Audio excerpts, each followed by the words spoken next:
कल ही राजस्थान के वर्तमान मुख्यमंत्री भाई माननीय भजन लाल जी इंदिरी विधानसभा में एक बहुत बड़ी रैली, चुनाव रैली बजाज पैलेस के अंदर उनकी होने वाली है। और इसके बाद एक और मैं जानकारी आपको देना चाहूँगा कि आने वाली 29 तारीख को देश के यशस्वी, बहुत ऊर्जावान हमारे गृह मंत्री देश के माननीय अमित शाह जी भी करनाल इंदिरी विधानसभा के अंदर एक बहुत बड़ी चुनावी रैली लगभग 3 बजे के समय उसका रखा गया है बजाज पैलेस के अंदर। तो इस बात से वो भी यहाँ पर मान सकते हैं कि चुनावी स्टार आ रहे हैं।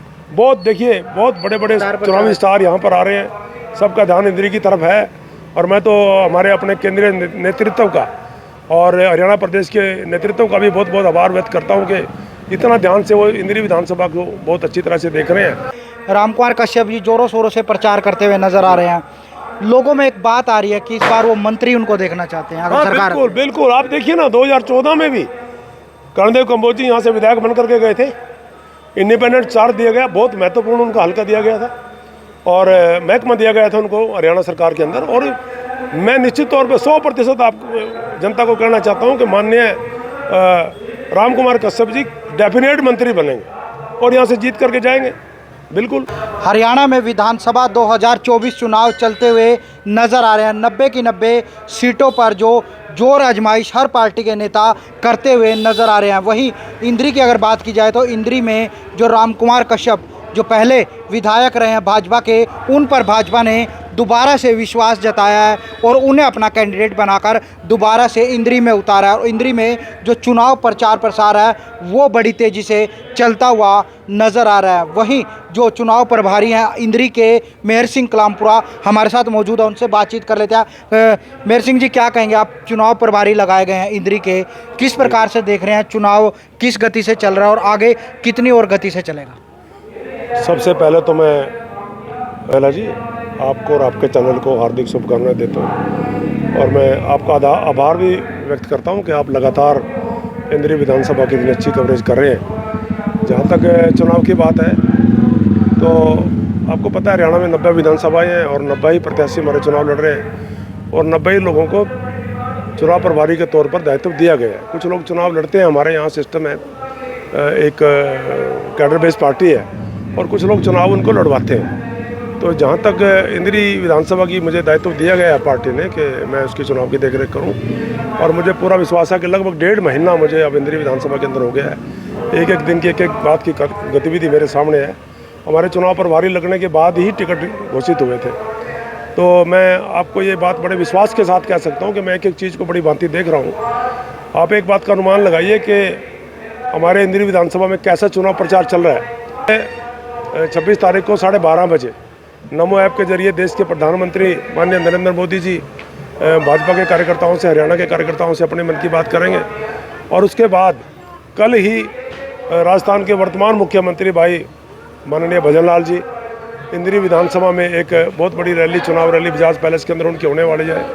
और इसके बाद एक और मैं जानकारी आपको देना चाहूँगा कि आने वाली 29 तारीख को देश के यशस्वी, बहुत ऊर्जावान हमारे गृह मंत्री देश के माननीय अमित शाह जी भी करनाल इंदिरी विधानसभा के अंदर एक बहुत बड़ी चुनावी रैली लगभग 3 बजे के समय उसका रखा गया है बजाज पैलेस के अंदर। तो इस बात से वो भी यहाँ पर मान सकते हैं कि चुनावी स्टार आ रहे हैं।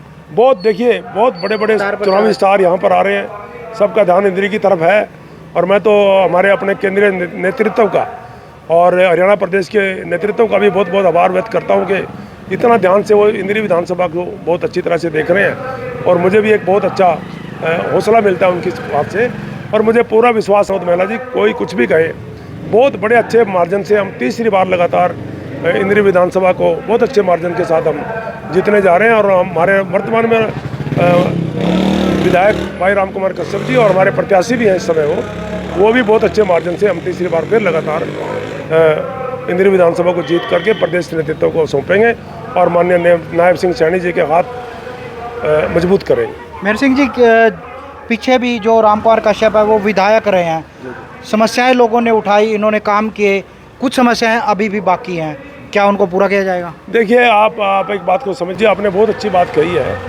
कि समस्याएं तो लगातार आती रहती हैं। देश 1947 में आज़ाद हुआ और भारतीय जनता पार्टी ने तो 2014 में आकर के, आप देखिए 1947 से 53 और 14 लगभग 67 के 67 साल के बाद पहली बार भारतीय जनता पार्टी ने 2014 में हरियाणा प्रदेश की बागडोर संभाली और किस तरह से विकास कार्य हुए। आप सोच सकते हैं, क्या कोई सपने में भी सोच सकता था कि हरियाणा के अंदर मेरिट पर नौकरियां दी जाएंगी? कोई सोच नहीं सकता था। आप तो मीडिया के हमारे भाई हैं, बहुत जागरूक हैं। मैं एक प्रार्थना आपसे करना चाहता हूं कि कांग्रेस के लोग आपके बीच में आते रहेंगे, आ रहे हैं, चुनाव लड़ी रहे हैं सब लोग, और कभी न कभी भूपेंद्र सिंह हुड्डा जी और उनके बेटे भी यहाँ पर आते ही रहते हैं। कांग्रेस के नेताओं से आप एक बात का सवाल जरूर पूछिए कि जिस तरह से 2014 में मनोहर लाल जी ने राज किया, मेरिट पे एक एक नौकरी दी है, और जिस तरह से वो 2014 से पहले 10 साल तक लगातार जिस तरह से भूपेंद्र सिंह हुड्डा ने कांग्रेस का राज किया था, क्या वो पहले की तरह नौकरियां देंगे, या फिर माननीय मनोहर लाल जी ने जिस तरह से नौकरियां दी हैं वैसे नौकरी देंगे? ये सवाल मेरा आपसे अनुरोध है, जरूर पूछना उनसे। मेहर सिंह जी, लगातार चुनावी प्रचार हर पार्टी करती हुई नजर आ रही है। रामकुमार कश्यप जी जोरों शोरों से प्रचार करते हुए नजर आ रहे हैं। लोगों में एक बात आ रही है कि इस बार वो मंत्री उनको देखना चाहते हैं। अगर सरकार बिल्कुल बिल्कुल, आप देखिए ना, 2014 में भी कर्णदेव कंबोज जी यहाँ से विधायक बन करके गए थे, इंडिपेंडेंट चार्ज दिया गया, बहुत महत्वपूर्ण उनका हल्का दिया गया था, और महकमा दिया गया था उनको हरियाणा सरकार के अंदर। और मैं निश्चित तौर पे 100% आप जनता को कहना चाहता हूँ कि माननीय रामकुमार कश्यप जी डेफिनेट मंत्री बनेंगे और यहाँ से जीत करके जाएंगे, बिल्कुल। तो आप चुनाव प्रचार को किस प्रकार से देख रहे हैं? क्योंकि चुनाव प्रचार हर पार्टी जोर आजमाइश कर रही है। कांग्रेस कह रही है उनकी सरकार बन रही है, भाजपा कह रही है कि आपकी सरकार बन रही है।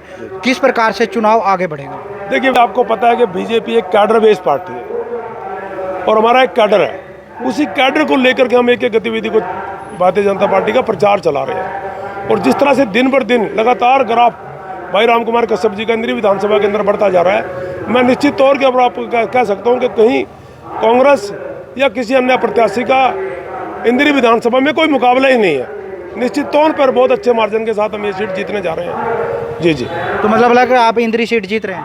हाँ, एकदम बिल्कुल बिल्कुल जीत रहे हैं हम, अच्छे मार्जिन। इंद्री से कमल चंडीगढ़ जा रहा है। देखिए, इंद्री से कमल चंडीगढ़ जा रहा है। चंडीगढ़ तो मैं आपको कहना चाहिए, इंद्री और चंडीगढ़ की नायब सिंह सैनी जी हमारे बीच में बिल्कुल बराबर के हल्के से हैं, आप इस बात को जानते हैं। और मैं तो अपने कार्यकर्ताओं को भी कहता हूँ, माननीय मुख्यमंत्री जी नायब सिंह सैनी जी 2 जनसभाएं हमारे इंद्री के अंदर कर चुके हैं।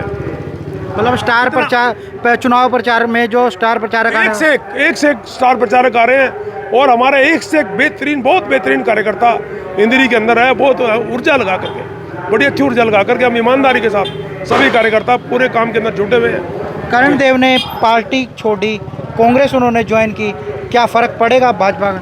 कोई फर्क नहीं पड़ेगा। मैं तो ये कहूँगा कि वो अगर वो चले गए हैं, हमने तो उनको समझाया भी था, बात करने का प्रयास भी मैंने भी खुद उनसे बात की थी, लेकिन उनको लगता था कि मैं पता नहीं बाहर जाकर क्या करूँगा। अभी एक बात को देखिए, आप इंद्री विधानसभा के किसी भी व्यक्ति से पूछिए कि कर्णदेव कंबोज इंद्री विधानसभा के अंदर चुनाव प्रचार कर रहे हैं, यहाँ पर उनका क्या है? उनका व्यक्तिगत कुछ नहीं है। अगर एक बार मंत्री बने थे तो भाजपा के टिकट पे बने थे। अगर इतना दम था और इतना ही उनको ये लगता था कि मैं तो बहुत महत्वपूर्ण हूँ, तो चुनाव लड़ते ना रामकुमार कश्यप के सामने। तो चुनाव मैदान छोड़ करके पहले तो कहने लगे हम चुनाव लड़ेंगे, और किस तरह से उन्होंने माननीय मुख्यमंत्री जी के साथ भी व्यवहार किया है।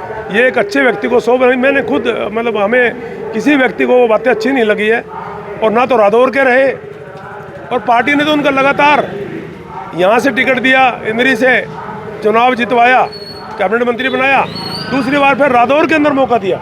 और क्या चाहिए था उनको? अरे भाई, एक बार अगर आपको टिकट नहीं भी मिला, मुझे खुद 45 साल से मैं बीजेपी में राज कर रहा हूँ, काम कर रहा हूँ, तो हमने कहा चुनाव लड़ा है क्या? कैडर बेस्ड पार्टी है, जब पार्टी चाहेगी चुनाव लड़ेंगे। तो उनको रुकना चाहिए था, और अब अपना देख लेंगे। इंद्री का एक एक, मैं देखो सारा दिन मैं नहीं रहता हूँ, इंद्री कार्यकर्ता कह रहा है कि ये यहाँ पर वोट मांगने के लिए क्यों आ रहे हैं? उनका तो कुछ है ही नहीं। अरे वोट मांगने तो वहाँ पर मांगो रादौर के अंदर। और खुद जो कांग्रेस के जिस राकेश कंबोज के साथ वो चल रहे हैं, उसके कार्यकर्ता कह रहे हैं कि भाई क्या हम कल्याण के कहने से, अपना कर्णदेव कंबोज के कहने से वोट देंगे? हमें उन्होंने जो वोट देनी है।